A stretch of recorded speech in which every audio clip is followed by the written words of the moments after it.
20 লক্ষ টাকা ইনভেস্ট করে 5 লক্ষ টাকা ধরা। আমি টাইগার মুরগি উড়াইছিলাম,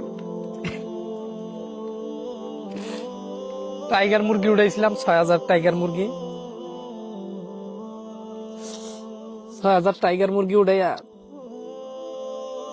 আজকে 5 লক্ষ টাকার মতন ধরা খাইছি। আপনারা সবাই জানেন আমি টাইগার মুরগি উড়াইছিলাম।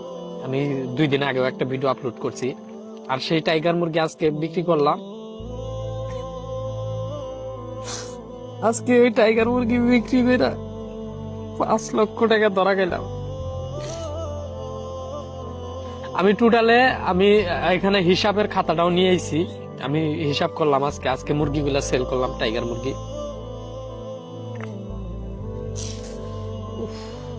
মানে আমি কি বলবো, আমি হিসাবের ইয়াটাও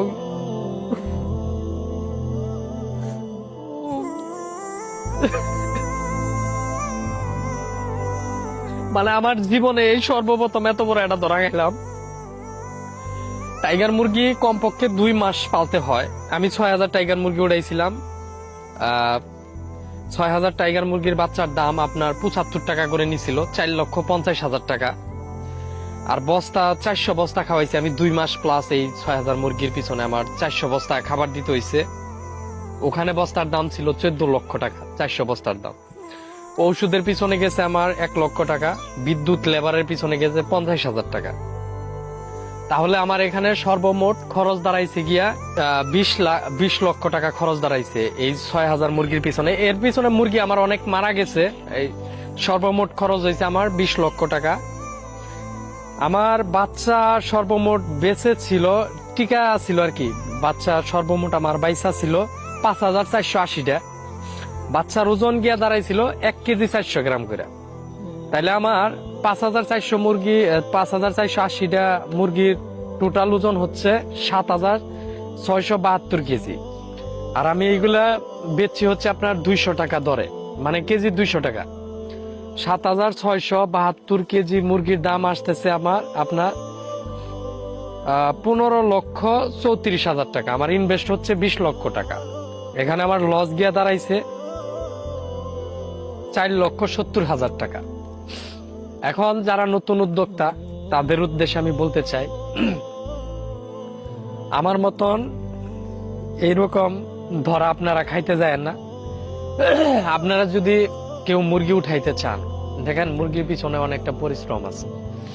আমি দেখেন এই যে এতগুলা টাকা ধার কইরা নিয়ে আসি, আমার তো 20 লক্ষ টাকা আমার তো আর একা দেওয়া সম্ভব হয় না। আমি বিভিন্ন মানুষের কাছ থেকে ধার দেনা করে আর কি আমি ফার্মটা দিছিলাম।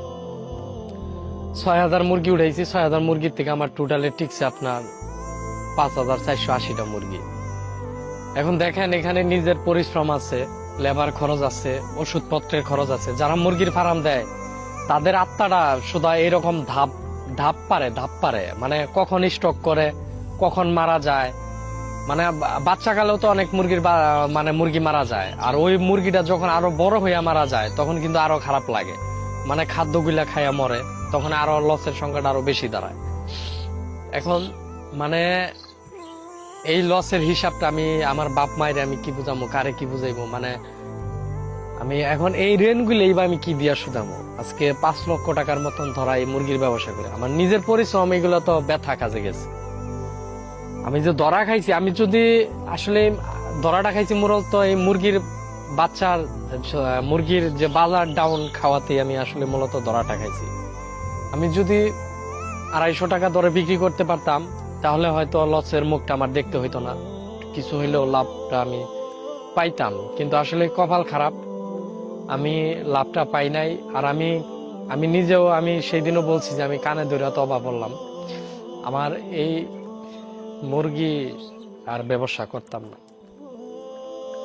সবাই আমার জন্য দোয়া করবেন, আমি যেন এই লসটা পোষাইয়া উঠতে পারি। আল্লাহ জানি আমার ধৈর্য ধারণ দেয়, যে কখনো যেন মন খারাপ না হয়। আল্লাহ তাআলা যেটা করে ভালোর জন্যই করে। আমি কি করবো? আর বাপ মায়ের ওতে আমি কোনো কিছু কইতে পারবো না, কারণ আমার বাপ মা আমার নিষেধ করছিল। এত পরিশ্রম, একটা মুরগি 1 কেজি 1.5 কেজি করতে গেলে, 1 কেজি 400 গ্রাম করতে গেলে 2 মাস প্লাস মুরগি পালতে হয়। এখন এত কষ্ট কইরা রাইতের ঘুম হারাম কইরা মুরগি পাইলা আমার 5 লক্ষ টাকার মুখ দেখতে লসের মুখ দেখতে হইল।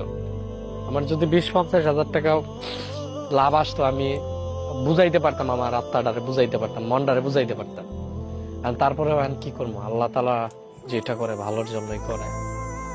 আপনারা সবাই ভালো থাকবেন। আসলে কথা বলার মতন আমার কোনো মুড নাই।